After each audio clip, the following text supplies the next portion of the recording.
नमस्कार, स्वागत है आप सभी का। मैं हूं कृतिका और देश का सबसे भरोसेमंद चैनल डीडी न्यूज पर लेकर हाजिर हूं आपका अपना पसंदीदा शो खबरों का सरपंच न्यूज पंच। और इस कार्यक्रम के जरिए हम आप तक हर रोज वो तमाम खबरें पहुंचाते हैं जिन पर रहती है हम सभी की नजर।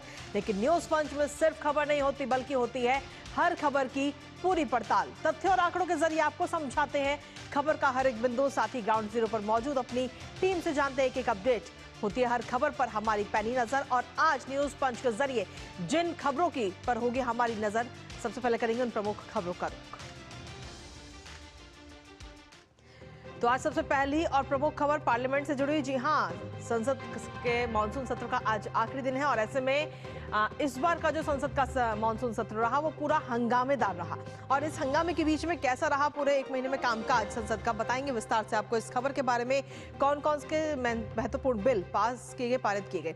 इसके साथ ही जो दूसरी प्रमुख खबर वो है बांग्लादेश से जुड़ी, जहां बांग्लादेश की तरफ से कई सारे दावे किए गए थे और भारत पर आरोप लगाए गए थे, जिस पर भारत की तरफ से अब दो टूक जवाब दिया गया। आखिर क्या कुछ ये दावे बांग्लादेश की तरफ से थे और भारत ने क्या कुछ दो टूक मैसेज, दो टूक जवाब दिया है, बताएंगे विस्तार से आपको इस खबर के बारे में भी।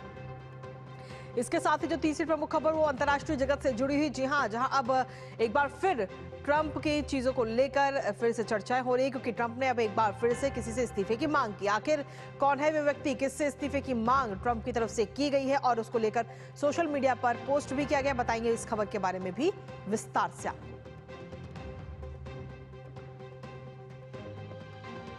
तो चलिए शुरुआत करते हैं आज की प्रमुख खबर के साथ। संसद के मॉनसून सत्र का आज है आखिरी दिन, लेकिन आज भी संसद के दोनों सदनों में हंगामा जारी रह सकता है। दरअसल बीती 21 जुलाई से शुरू हुआ संसद का सत्र हंगामे की भेंट चढ़ गया। विपक्ष पहले ऑपरेशन सिंदूर पर चर्चा कराने के लिए लगातार हंगामा करता रहा और जब ये चर्चा हो गई तो एसआईआर पर हंगामा करता रहा। कुल मिलाकर मॉनसून सत्र में इस बार हंगामा ही हंगामा नजर आया। और इस बीच आज सरकार राज्यसभा में गेमिंग बिल पेश करने वाली है।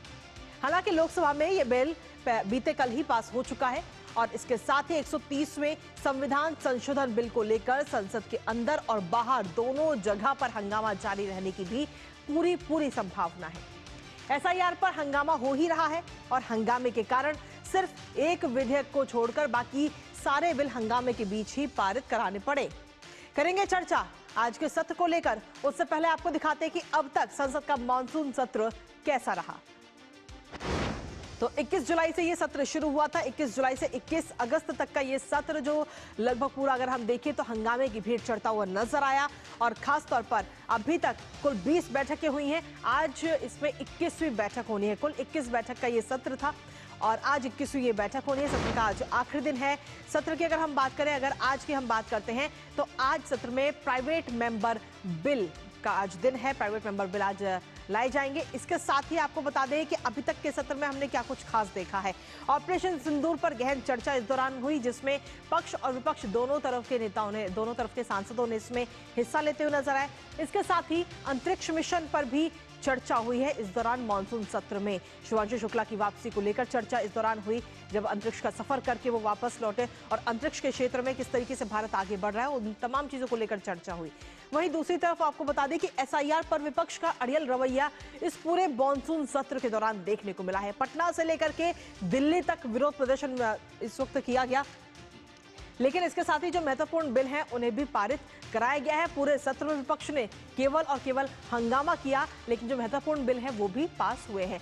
सबसे पहले बात करते हैं लोकसभा की, जहां पर 12 बिल पारित किए गए हैं। आखिर ये 12 बिल कौन कौन से हैं, कौन कौन से जरूरी बिल हैं जो इस बार मॉनसून सत्र में पारित किए गए, एक नजर उस पर डालते हैं। जिसमें सबसे पहला है गोवा विधानसभा में SC/ST प्रतिनिधित्व विधेयक 2025। दूसरे नंबर पे आता है व्यापारी जहाज रानी विधेयक 2025, जिसे पारित किया गया। हालांकि हंगामा इस दौरान लगातार होता रहा, विपक्ष की तरफ से लगातार हंगामा भी किया जा रहा था। तीसरा बिल है मणिपुर से जुड़ा हुआ, जहां मणिपुर वस्तु एवं सेवा कर संशोधन विधेयक 2025 को भी लोकसभा में पारित किया गया। साथ ही चौथा बिल आता है मणिपुर विनियोग संख्या 2 विधेयक 2025, इसे भी पारित कराया गया। पांचवें बिल की अगर हम बात करें तो पांचवा बिल है राष्ट्रीय खेल शासन विधेयक 2025, खेलों से जुड़ा हुआ यह महत्वपूर्ण बिल जिसे पारित कराया गया लोकसभा से। छठा बिल आता है राष्ट्रीय एंटी डोपिंग संशोधन विधेयक 2025। इसे भी पारित कराया गया, लेकिन इसके साथ ही इनकम टैक्स से जुड़ा हुआ जो आयकर विधेयक 2025 है, इसे भी इस बार मानसून सत्र में पेश किया गया था और लोकसभा से इसे पारित किया जा चुका है। आठवां बिल आता है कराधान विधियों संशोधन विधेयक 2025। टैक्स को लेकर के ये बिल था और इसे भी पारित किया गया है लोकसभा से। नवा बिल आता है भारतीय बंदरगाह विधेयक 2025। उसको किस तरीके से बढ़ावा दिया जा सकता है, इसमें कई सारे खास बिंदु भी हैं और उसे भी पारित किया गया है। 10वां बिल आता है खान और खनिज विकास और विनियमन संशोधन विधेयक 2025, जिसे पारित कराया गया इस बार लोकसभा से। 11वें नंबर पर भारतीय प्रबंधन संस्थान संशोधन विधेयक 2025, इसे भी पारित कराया गया। और 12वां जो बिल है वो है ऑनलाइन गेमिंग के प्रचार और विनियमन विधेयक 2025, जिसे बीते कल ही लोकसभा से पारित किया गया है और आज राज्यसभा में से पेश भी किया जाना है। तो ये तो बात रही लोकसभा की, लेकिन इसके साथ ही अगर हम बात करें राज्यसभा की, तो राज्यसभा में भी कुल मिलाकर 14 बिल हैं जिन्हें पारित किया गया राज्यसभा से। एक नजर उस पर डालते हैं। सबसे पहला बिल्स ऑफ लैंडिंग विधेयक 2025, जिसे राज्यसभा से इस बार मानसून सत्र के दौरान पारित किया गया। दूसरे नंबर पर आता है समुद्र द्वारा माल के परिवहन विधेयक 2025, इसे भी इस बार पारित किया गया। तीसरा नंबर है तटीय जहाजरानी विधेयक 2025, इसे भी इस बार राज्यसभा से पास किया गया। चौथे नंबर पर आता है मणिपुर का ये बिल, जहां मणिपुर वस्तु एवं सेवा कर संशोधन विधेयक 2025, जिसे राज्यसभा से भी पारित किया जा चुका है। इसके साथ ही पांचवा जो बिल है वो भी मणिपुर से जुड़ा हुआ है, मणिपुर विनियोग संख्या 2 विधेयक 2025, इसे भी इस बार राज्यसभा से भी पारित किया जा चुका है। छठा बिल है व्यापारी जहाजरानी विधेयक 2025, जिसे राज्यसभा से भी पारित किया गया। 7वां बिल गोवा से जुड़ा हुआ है, गोवा विधानसभा में SC/ST प्रतिनिधित्व विधेयक 2025, इसे भी राज्यसभा में पारित किया गया। हालांकि ये तमाम जो बिल हैं वो हंगामे के बीच में ही पारित हुए हैं। 8वां बिल आता है राष्ट्रीय खेल शासन विधेयक 2025, जिसे पारित किया गया। 9वां है राष्ट्रीय एंटी डोपिंग संशोधन विधेयक 2025, इसे भी पारित किया गया राज्यसभा से। 10वें नंबर पर इनकम टैक्स विधेयक यानी कि आयकर विधेयक 2025, इसे भी पारित कराया गया। 11वें नंबर पर आता है कराधान विधियों संशोधन विधेयक 2025, जिसे इस बार राज्यसभा में भी पेश किया गया और वहां से भी पारित कराया गया। 12वें नंबर की अगर हम बात करें तो 12वें नंबर पर आता है भारतीय बंदरगाह विधेयक 2025, जिसे हंगामे के बीच में ही पारित कराया गया राज्यसभा से। 13वें नंबर पर खान और खनिज विकास और विनियमन संशोधन विधेयक 2025, एक बिल ये भी है। और इसके साथ ही जो 14वां बिल है वो है भारतीय प्रबंधन संस्थान संशोधन विधेयक 2025, जो कि इस बार पारित किया गया है। तो ये तमाम वो बिल हैं जिन्हें इस बार पारित किया गया, लेकिन इसके साथ ही पूरे अगर सत्र के हम बात करें तो काफी हंगामा इस दौरान देखने को मिला है, क्योंकि विपक्ष का अड़ियल रवैया देखने को मिला। सिर्फ और सिर्फ विपक्ष ने SIR के मुद्दे को लेकर चर्चा की मांग की। हालांकि इसके लिए कई सारे नियमों का हवाला भी सत्ता पक्ष की तरफ से दिया गया। हमारे साथ हमारे सहयोगी शैलेंद्र मिश्र इस वक्त जुड़ रहे हैं, सीधा उन्हीं का रुख करते हैं। शैलेंद्र, 21 जुलाई से ये सत्र शुरू हुआ था। हालांकि कई सारे महत्वपूर्ण जो विधेयक हैं उन्हें लाया गया और पारित कराया गया लोकसभा और राज्यसभा में, लेकिन ये तमाम जो बिल पारित किए गए वो सिर्फ और सिर्फ हंगामा लगातार इस दौरान चलता रहा। विपक्ष पहले लगातार ऑपरेशन सिंदूर को लेकर चर्चा की मांग करता रहा और जब ऑपरेशन सिंदूर पर चर्चा हो गई तो उसके बाद में SIR के मुद्दे को उठाता रहा। जी देखिए, सबसे महत्वपूर्ण बात यह है कि संसद का जब सत्र होता है तो सत्ता पक्ष के लिए मौका होता है कि वो विधायी कामकाज को आगे बढ़ाए, महत्वपूर्ण विधेयकों पर चर्चा हो और उसके बाद पारित हो। विपक्ष के पास मौका होता है कि वो अहम मुद्दों पर चर्चा की मांग करे और उस पर चर्चा के साथ आगे बढ़ा जाए। प्रश्नकाल में सांसदों को मौका होता है कि वह सवाल पूछे, शून्यकाल में सांसद अपने क्षेत्र के मुद्दे उठाते हैं, जनहित से जुड़े मुद्दे उठाते हैं, पत्रावलियाँ सदन के पटल पर रखी जाती हैं, तमाम संसदीय समिति की जो रिपोर्ट है वो सदन के पटल पर रखी जाती हैं। 21 जुलाई को ये सत्र शुरू हुआ था, आज 21 अगस्त है, यानी एक महीने में आप देखें तो तकरीबन हर दिन हंगामा हुआ है। अगर आप ऑपरेशन सिंदूर पर चर्चा को छोड़ दें, जो दोनों सदनों में चर्चा हुई थी और बहुत विस्तार से सरकार की तरफ से जवाब दिया गया था, प्रश्नकाल तकरीबन दोनों सदनों में पूरी देर तक यानी पूरे 1 घंटे तक नहीं चल पाया है। थोड़ा समय तक हंगामे के बीच कुछ सवालों के जवाब लोकसभा या राज्यसभा में दिए गए हैं। शून्यकाल में भी एक दिन जरूर हमने देखा कि काफ़ी मौका मिला, लेकिन शून्यकाल में भी जितने सवाल जितने मुद्दे उठाए जा सकते थे वो भी हंगामे की वजह से नहीं उठाए जा सके। अब सरकार को मजबूरन विधायी कामकाज पे आगे बढ़ना पड़ा और बिना चर्चा के या फिर बिल्कुल संक्षिप्त चर्चा के या थोड़ी चर्चा के साथ बिल पारित कराए गए। हालांकि एक आध बिल पर हमने देखा कि विपक्ष के वॉकआउट के बाद उस पर चर्चा हुई, वो पारित हो गया, उस पर चर्चा हो गई।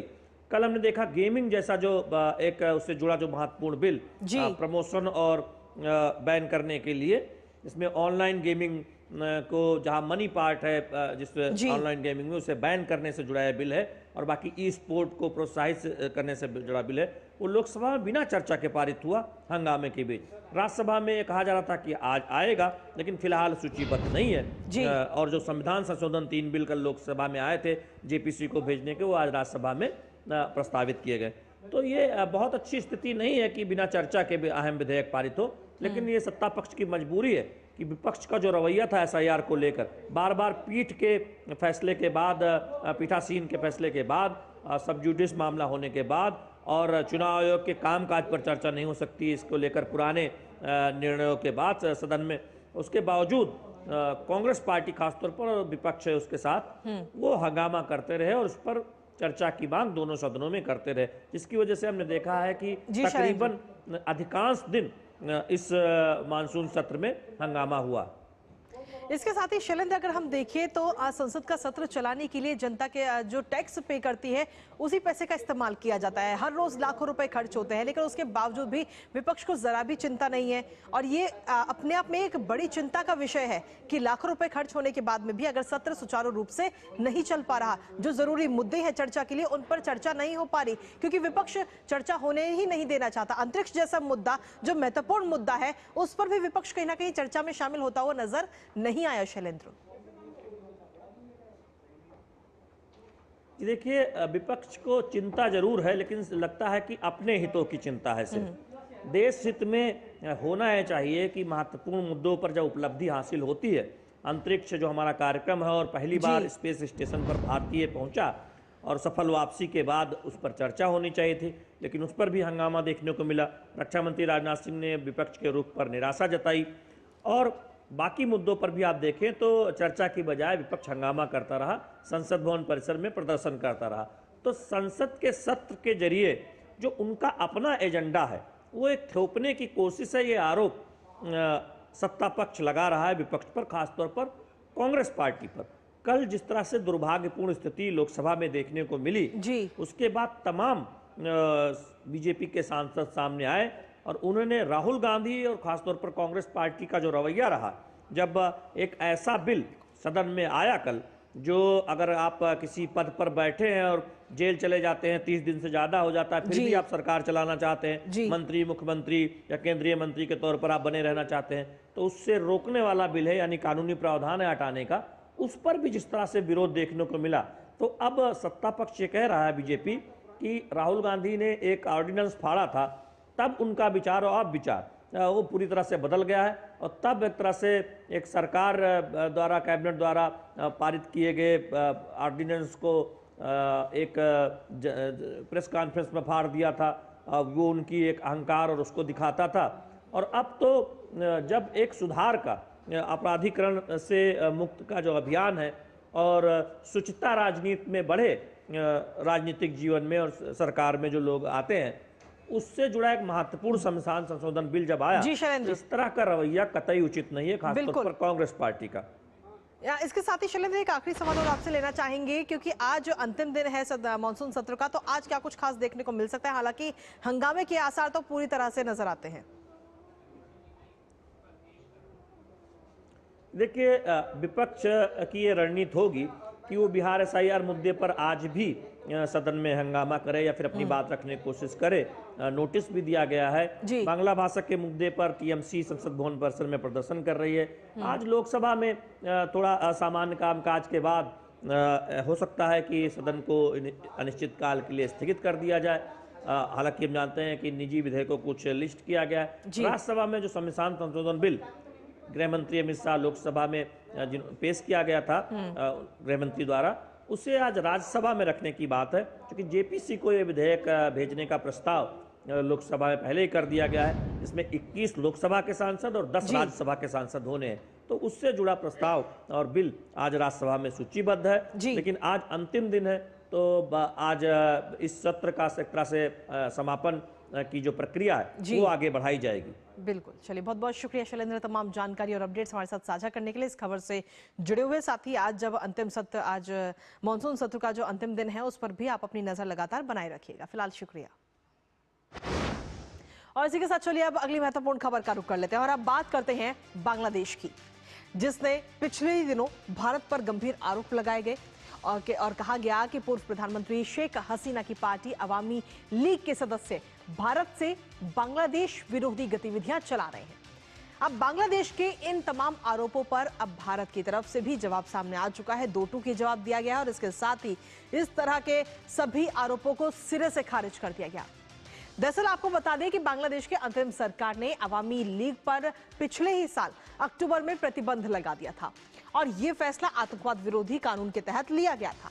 फिलहाल अभी क्या कुछ भारत की तरफ से जवाब दिया गया है और बांग्लादेश को क्या जवाब दिया गया बताएंगे आपको, साथ ही करेंगे चर्चा। लेकिन उससे पहले आपको दिखाते हैं भारत का बांग्लादेश को करारा जवाब। तो भारत का बांग्लादेश को सीधे तौर पर ये 2 टूक मैसेज, ये करारा जवाब दिया गया। विदेश मंत्रालय की तरफ से बांग्लादेश को ये नसीहत इस वक्त दी गई है। जो तमाम आरोप भारत के ऊपर लगाए गए, उन तमाम आरोपों को लेकर के ये नसीहत दी गई है और इन सभी आरोपों को निराधार बताया गया। प्रवक्ता रणधीर जायसवाल की तरफ से ये बात कही गई और बांग्लादेश सरकार का प्रेस वक्तव्य भी अनुचित बताया गया है। बांग्लादेश सरकार की तरफ से जो प्रेस वक्तव्य था उसको अनुचित भारत ने बताया। भारतीय भूमि पर अन्य देशों के विरुद्ध किसी प्रकार की कोई राजनीतिक गतिविधियां नहीं है, ये बात एकदम सिरे से साफ कर दी गई है। और जो तमाम आरोप लगाए गए भारत के ऊपर, उन तमाम आरोपों का सिरे से खंडन भारत ने किया है। इसके साथ ही आपको बता दें कि भारतीय कानून के विरुद्ध कार्रवाई सामने नहीं आई है किसी भी प्रकार की, क्योंकि अगर ऐसी कोई भी कार्रवाई होती तो भारत की तरफ से जरूर उस पर काम किया जाता। और ऐसे में भारत ने बांग्लादेश में चुनाव की मांग जो है वो एक बार फिर से दोहराई है। बांग्लादेश में जल्द से जल्द स्वतंत्र और निष्पक्ष चुनाव होने चाहिए, ये बात भारत एक बार फिर से कहता हुआ नजर आया। लेकिन इसके साथ ही आखिर वो कौन कौन से जो आरोप लगाए गए भारत के ऊपर बांग्लादेश की तरफ से, एक नजर उस पर डालते हैं। सबसे पहले आपको बता दें कि प्रतिबंधित अवामी लीग को लेकर के दलीलें दी गई और भारत के ऊपर गंभीर आरोप लगाए गए। भारत में अवामी लीग के दफ्तर होने की बात कही गई कि भारत के अंदर कुछ राज्य ऐसे हैं जहां पर अवामी लीग का दफ्तर है और वहां से बांग्लादेश के विरुद्ध कार्रवाई की जा रही है। और इस तरीके के आरोपों का खंडन भारत की तरफ से किया गया है। दिल्ली और कोलकाता में ऑफिस खुलने का जिक्र बांग्लादेश के सरकार की तरफ से वहां पर किया गया और कहा गया कि भारत की धरती से बांग्लादेश के खिलाफ राजनीतिक अभियान चल रहा है। दरअसल ये अवामी लीग वही पार्टी है जिसको प्रतिबंधित बांग्लादेश सरकार की तरफ से किया गया है। इसके साथ ही आपको बता दें कि प्रेस के बीच पुस्तिका वितरित करने की योजना बनाई गई थी। इसको लेकर के प्रेस क्लब ऑफ इंडिया में और प्रेस के बीच पुस्तिका वितरित करने की योजना बनाई गई। साथ ही भारत और बांग्लादेश के संबंधों पर भी अब इससे कहीं ना कहीं खतरा मंडराता हुआ नजर आ रहा है। इसी पर ताजा अपडेट के लिए सीधा रुख करते इस वक्त हमारे सहयोगी अखिलेश सुमन इस वक्त जुड़ गए हैं। अखिलेश, फिलहाल क्या कुछ ताजा अपडेट है आपके पास में इसको लेकर, क्योंकि भारत की तरफ से 2 टूक जवाब तो दे ही दिया गया है, साथ ही नसीहत भी दी है और एक बार फिर से जल्द बांग्लादेश में चुनाव कराने की मांग भारत की तरफ से की गई है। देखिए, निश्चित तौर पे भारत का लगातार ये मानना रहा है कि बांग्लादेश में एक अस्थायी सरकार बननी चाहिए जो लेजिटिमेट हो, जिसकी कानूनी वैधता हो। अभी देखिए, बांग्लादेश में कोई ऐसी सरकार नहीं है जो चुनी हुई सरकार है। एक इंटरिम गवर्नमेंट के नाम पे आप सरकार चला रहे हैं। भारत जैसे दुनिया के सबसे बड़े लोकतंत्र के बगल में आप स्थित हैं और लगातार ऐसे वैसे बयान जारी करते हैं जो निश्चित तौर पर कह सकते हैं कि प्रोवोकेटिव बयान है, वो उकसावेबाजी वाले बयान है। उनका अंदरूनी संकट लगातार बढ़ता जा रहा है, आर्थिक स्थिति लगातार खराब होती जा रही है। कल ही एक दिन पहले उन्होंने बांग्लादेश की सेना ने कहा था कि अगर सरकार चुनाव कराने के लिए तैयार है तो सेना हर तरह की सहायता देने को तैयार है। सेना की तरफ से ये तैयारी है, लेकिन बांग्लादेश की जो अंतरिम सरकार इसके लिए तैयार नहीं है। वो लगातार चुनाव को टालना चाहती है। तो ऐसी स्थिति में उनको अपने मामले को कह सकते हैं कि फंसाना है, लोगों का ध्यान वहां से हटाना है सरकार चुनाव से। तो इसलिए उन्होंने ये कहा कि नहीं जी, हम भारत पे आरोप लगाए। तो भारत पे इस तरह का आरोप लगा के वे चाहते हैं कि अपने देश की जनता को भटकाए जो असली मुद्दे हैं। और इसीलिए बांग्लादेश के विदेश मंत्रालय ने कल एक बयान जारी किया जिसमें कि उन्होंने भारत पे आरोप लगाया कि दिल्ली और कोलकाता में अवामी लीग का ऑफिस चल रहा है और वहां से बांग्लादेश विरोधी गतिविधियां चल रही रही है, इस तरह के तमाम बातें। जबकि हम लोग भारत में रहते हैं, हमने कभी नहीं देखा कि बांग्लादेश का कोई प्रदर्शन भी अवामी लीग ने दिल्ली में किया हो, जी कोई बिल्कुल आज तक कभी कोई प्रेस कॉन्फ्रेंस वाली अवामी लीग ने किया हो। हम लोग जी। विदेश मंत्रालय कवर करते हैं, लगातार संपर्क में रहते हैं सबके। कभी ऐसी कोई गतिविधि ना तो दिल्ली में देखी गई ना कोलकाता में देखी गई। लेकिन बांग्लादेश के विदेश मंत्रालय और बांग्लादेश के जो इंटरिम सरकार के मुखिया हैं, उनके दिमाग में लगातार एक भारत के प्रति एक खौफ रहता है। इसलिए रहता है कि देखिए, भारत दुनिया का सबसे बड़ा लोकतंत्र है, जहां लगातार चुनाव होते रहते हैं। अभी लगातार इस बारे में भारत लगातार कहता रहा कि आप भी अपने यहाँ चुनाव कर लीजिए, एक लेजिटिमेट सरकार बना लीजिए, उसके बाद हमारे संबंध किस तरह के रहेंगे इस पे आप कहिए। भारत अपनी तरफ से हर तरह की सहायता देने को तैयार है, लेकिन बांग्लादेश इस पे मानता नहीं। तो निश्चित तौर पे कह सकते हैं कि सरकार की अंतरिम जो कमजोरी है, उस कमजोरी को पर से लोगों का ध्यान हटाने के लिए, दुनिया का भी और अपने देश की भी जनता का ध्यान हटाने के लिए वो इस तरह के बयान दे रहे हैं। चलिए, बहुत बहुत शुक्रिया अखिलेश, तमाम जानकारी और अपडेट्स हमारे साथ साझा करने के लिए, इस खबर से जुड़े हुए। और इसी के साथ न्यूज पंच में वक्त एक छोटे से ब्रेक का है, कहीं मत जाएगा क्योंकि ब्रेक के उस पर रुक करेंगे एक अंतर्राष्ट्रीय जगत से जुड़ी महत्वपूर्ण खबर का।